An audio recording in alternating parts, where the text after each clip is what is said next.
Good afternoon, ladies and gentlemen. Welcome to this special briefing by Secretary East, Shri Jaideep Mazumdar, on the ongoing state visit of the Prime Minister of Malaysia, His Excellency Dato Seri Anwar Ibrahim. On the dais, we are also joined by our High Commissioner to Malaysia, High Commissioner Shri B.N. Reddy, and Shri Ashish Sinha, Joint Secretary in the Ministry of External Affairs, who looks after Malaysia. With that, I welcome Secretary East to make his opening remarks. Sir. Thank you, Randhir, and a very warm welcome to all of you for this special briefing on the visit of the Prime Minister of Malaysia, His Excellency Anwar Ibrahim, to India from the 19th to the 21st of August. This is the first visit of Prime Minister Ibrahim to India as Prime Minister, and it assumes significance, firstly because it is his first visit as Prime Minister since he took over in end of 2022. Secondly, also the fact that we are nearly approaching 10 years of our enhanced strategic partnership with Malaysia, which was announced when Prime Minister Shri Narendra Modi ji had visited Malaysia in 2015. As you would have seen from the press statements between the two leaders earlier today, it was marked by great warmth and personal rapport between the two leaders.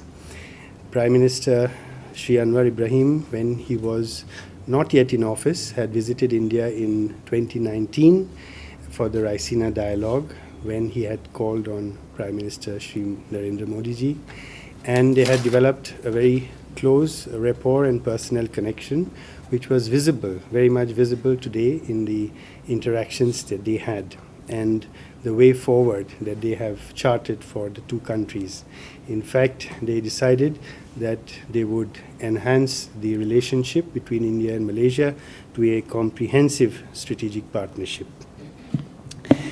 Prime Minister Mr. Anwar Ibrahim arrived yesterday and was accorded a ceremonial welcome today at Rashtrapati Bhavan. This was followed by a visit to Rajghat, where he paid tribute to Mahatma Gandhi. He held bilateral talks with the Prime Minister, and later this afternoon he will call on Rashtrapati ji. External Affairs Minister Dr. S. Jaishankar also called on the Malaysian Prime Minister. He will also address the Indian Council for World Affairs later this afternoon. Since Prime Minister Anwar Ibrahim has assumed office in 2022, our relationship has really taken an upward swing.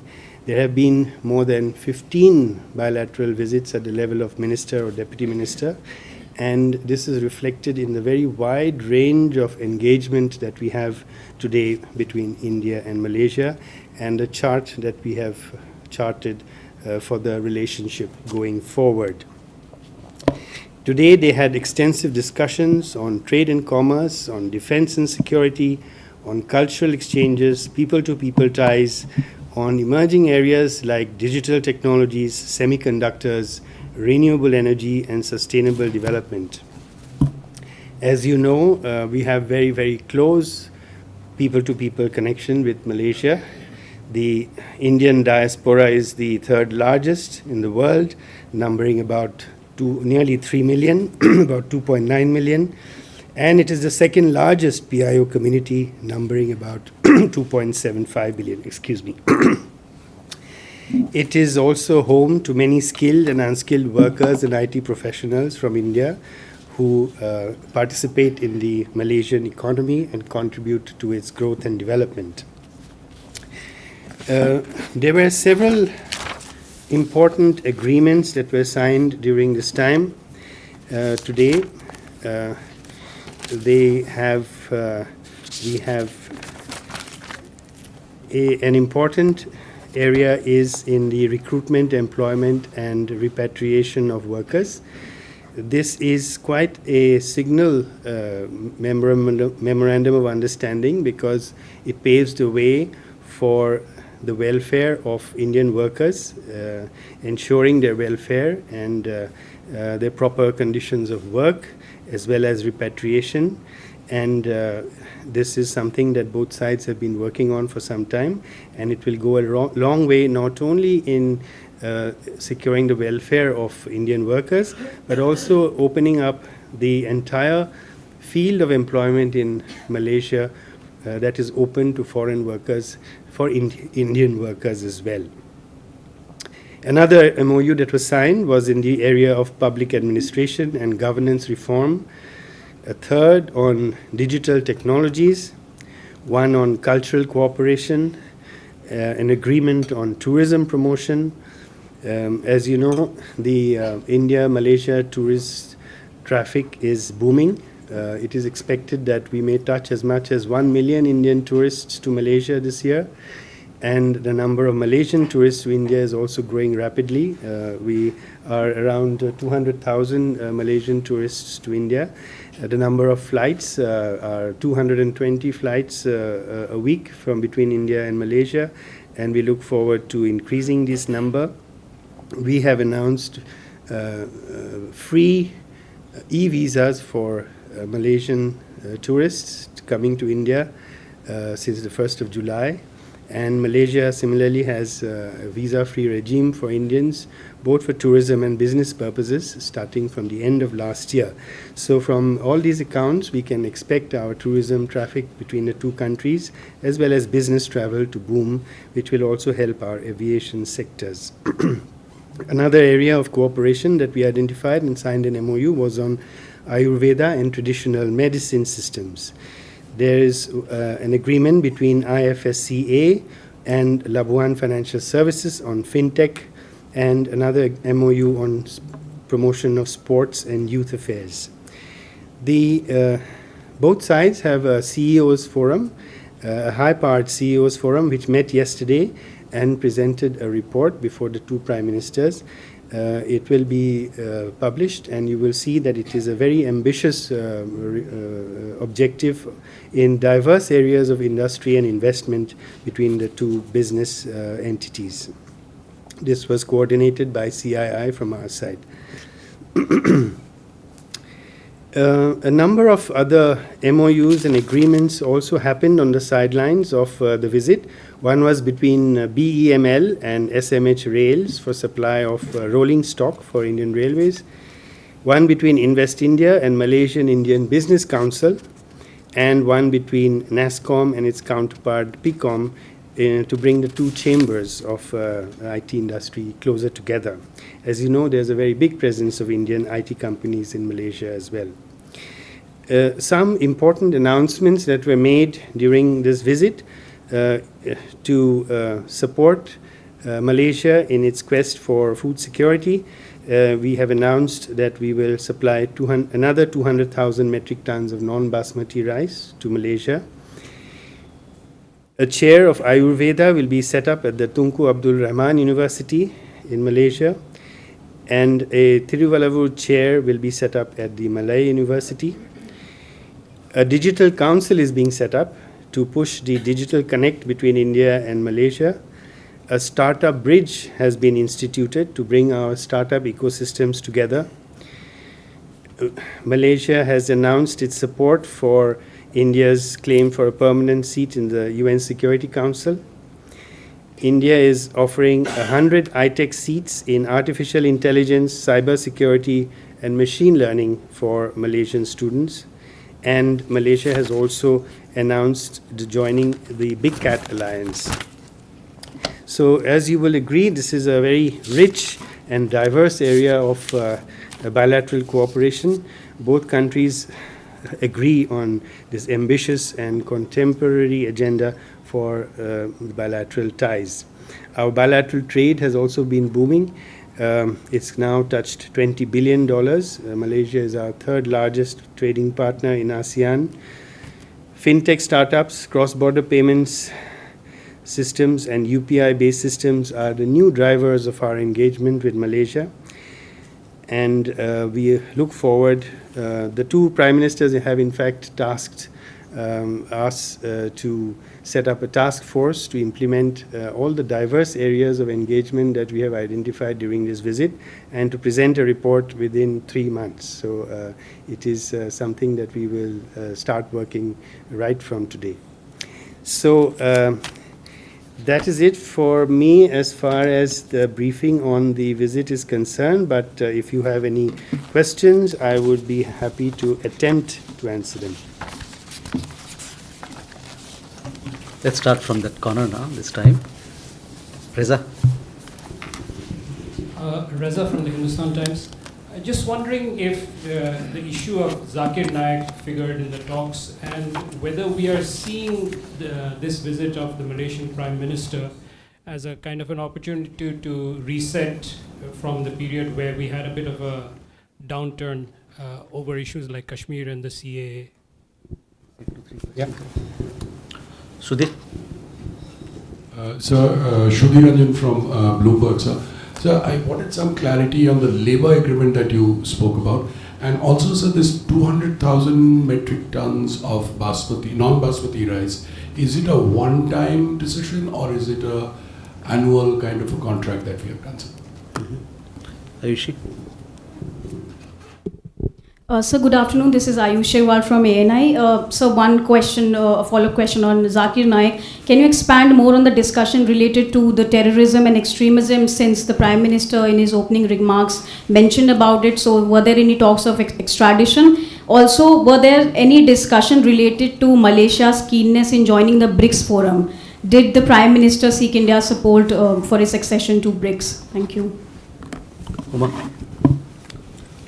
So I'm Huma Siddiqui from the Financial Express. I have two questions. One is that there were also mention of the FTA between India and Malaysia, and FTA with ASEAN.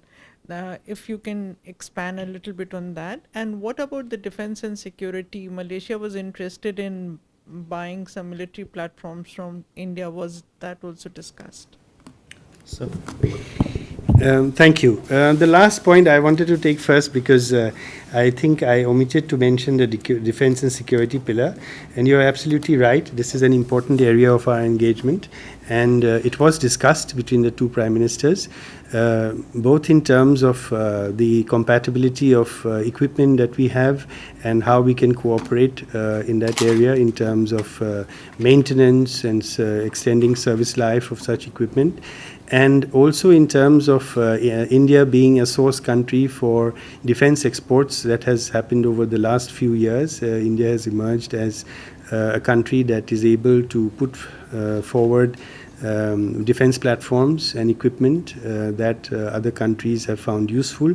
And it was also discussed that that Malaysia could look at India for sourcing such equipment and platforms.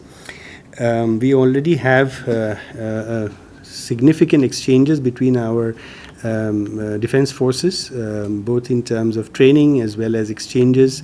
We also participate in exercises, so it was discussed as to how to take that relationship forward. And there is absolutely no hesitancy on either side in carrying this forward. On the other questions, let me just say that in the very wide-ranging and comprehensive discussions that both sides had, many issues were discussed, and many issues that have come up in the past as well were discussed. I don't want to go into any specifics, but it was a very wide-ranging discussion on issues that are important for both countries. They also discussed about extremism and radicalism, and as you know, both sides, both leaders are see eye to eye on that issue, and how it is important to address issues of extremism and how to counter radicalism. On the labor front, the agreement is important because it also annexes a model contract between employers and employees, which should be really like a lodestone, like a guiding post on how such model contracts should be for foreign workers. So we are very happy with that. It also lays down the obligations of employers and employees clearly, and the welfare measures that are required to address issues of employee welfare, and about their repatriation. Regarding the 200,000 tons of rice, it is at the moment a one-off offer. Regarding BRICS, yes, BRICS was discussed. Malaysia is keen to become a member of BRICS, and from our side, we said we have no hesitation in considering that request, and that this will be discussed, no doubt, when the other BRICS countries meet. The FTA with ASEAN was discussed in the context of the ITIGA. Malaysia is going to be the chair of ASEAN. It is also the coordinating country for economic matters at the moment, so its role is important in speeding up the ITIGA discussions, and we hope that by 2025 we will have reached agreement on that. I hope I have not left anything out. More questions? Abhishek? Hi, this is Abhishek from CNN News 18. My question is regarding this rupee and ringgit trade that Prime Minister mentioned. What is the level of, if you could explain that? And also about this rupee and the Malaysian counterpart of the same. From when we can see this being started, and from when these 1 million Indian tourists who visit Malaysia can actually use rupee and other UPI cards in Malaysia? Neeraj? जी sir, मैं नीरज दुबे प्रभा साक्षी से sir मेरा सवाल जाकिर नाइक के मुद्दे पे, हालांकि आपने इसका जवाब दे दिया सर। जाकिर नाइक के मुद्दे पर बातचीत हुई है, आतंकवाद और अतिवाद के मुद्दे पर जो चर्चा हुई है दोनों देशों के बीच, उस पर क्या प्रगति हुई sir? Elena TASS News Agency. For the last at least 2 years, as far as I remember, we regularly see in the media or somewhere else that Malaysia and India are discussing the supplies of Indian-made BrahMos missiles. I do understand the sensitivity of issues related to defense sector, but can you please just clarify, are the countries negotiating the supplies of these missiles to Malaysia? And second question on BRICS again, under discussion what kind of membership of Malaysia in the bloc, partner or full membership? And what is the importance of, from India's point of view, what is the importance of Malaysia's future potential join to BRICS? Thank you. Good afternoon, sir. So, Thairay Maheshwari. So, my question is regarding the ASEAN centrality, which Prime Minister Modi also mentioned in his remarks during the joint press statement. Is there a sense that the ASEAN centrality is being challenged amid major geopolitical rivalry, sir? If you could give us, sense of what the leaders think, and if there's any convergence of interests on these. Thank you, sir.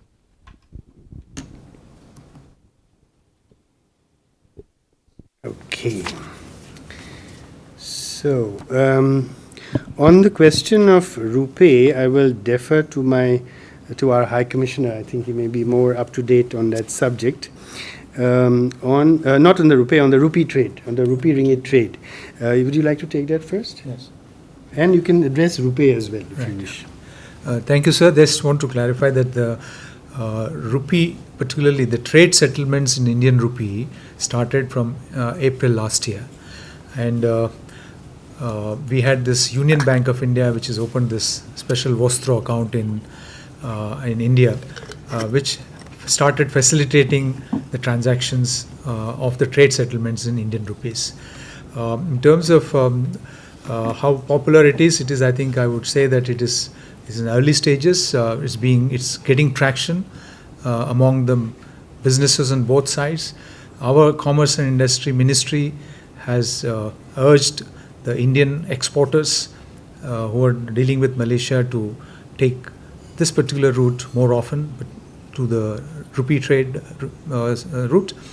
On the other hand, we did several road shows in Malaysia, bringing in the Malaysian banks together, which are actually having trade links with the Indian side, rather which are providing support to the Malaysian traders, as also the kind of various trade organizations in Malaysia.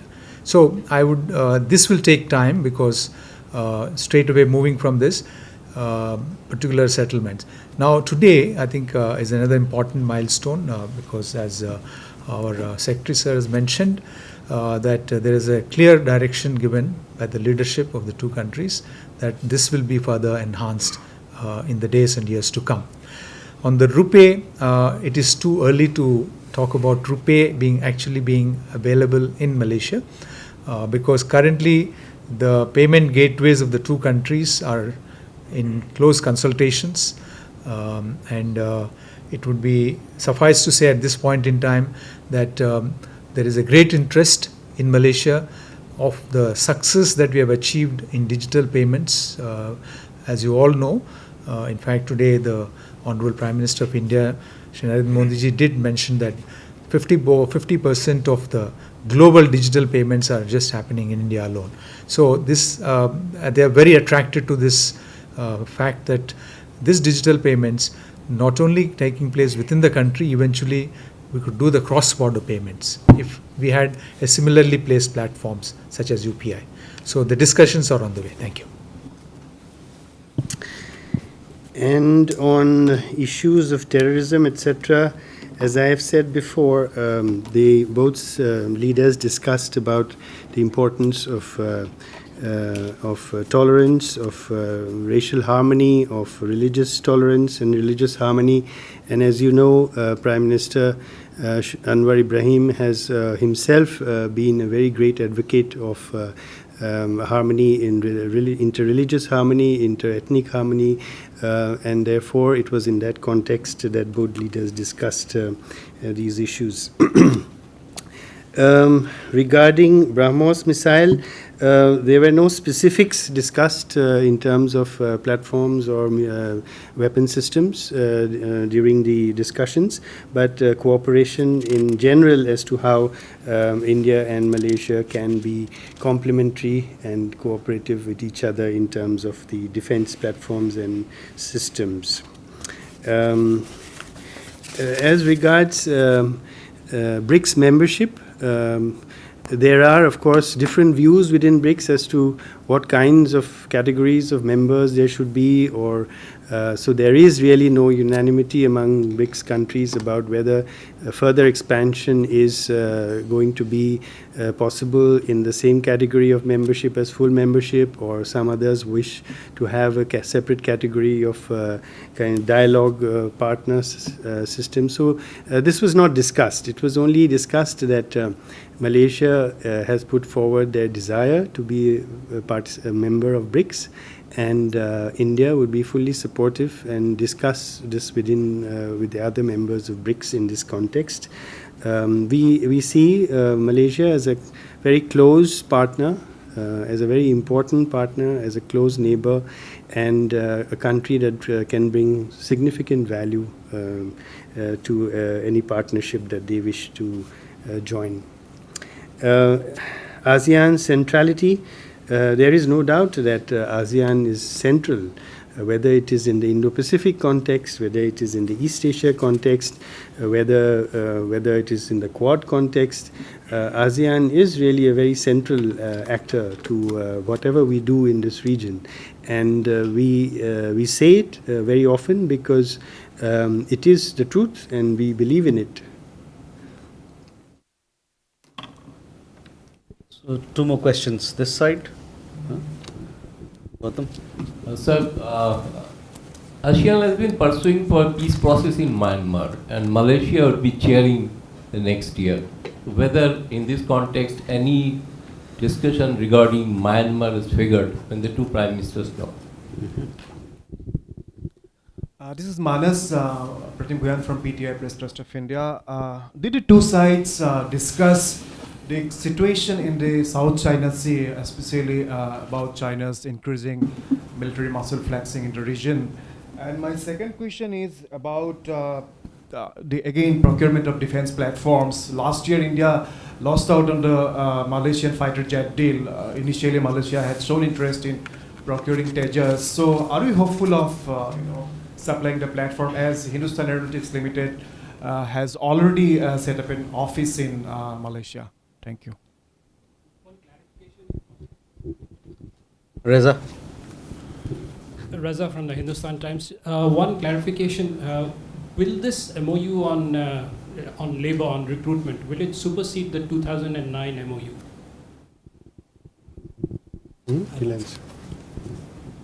Last question, Sadhna. Sir मैं सपना साधना group से। Sir प्रधानमंत्री जी ने आज कहा कि business से related जो बातचीत हुई आगे बढ़ाने के लिए मलेशिया के साथ, उनको एनहेंस करने की बात कही। तो सर इस पे कोई स्पेसिफिक स्ट्रेटेजी पे आज बातचीत हुई जिस पे काम करेंगे आगे?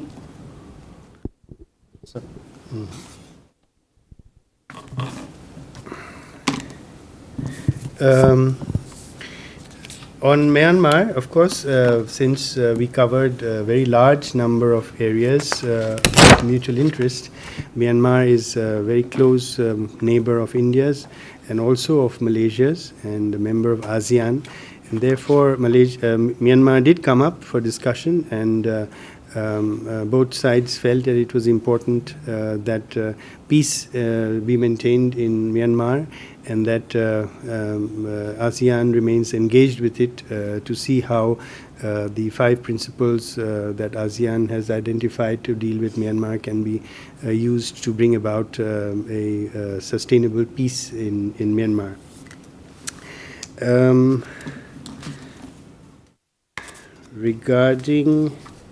Regarding the South China Sea, it did come up in the context of the importance of free and open sea lines of communication, free navigation, commercial shipping and overflight. So in that context, it did come up, the importance of these. These are important issues not only in the South China Sea, but also as we see in the Arabian Sea as well, where we have had major disruptions in shipping. So yes, these issues did come up as things that we both need to address in terms of ensuring that the sea lines of communication are open, and they are important for energy security, for food security, and for industrial development. Yes, HAL has opened an office in Kuala Lumpur. As I said before, we did not discuss upon specific platforms, but HAL, of course, produces a range of different aircraft.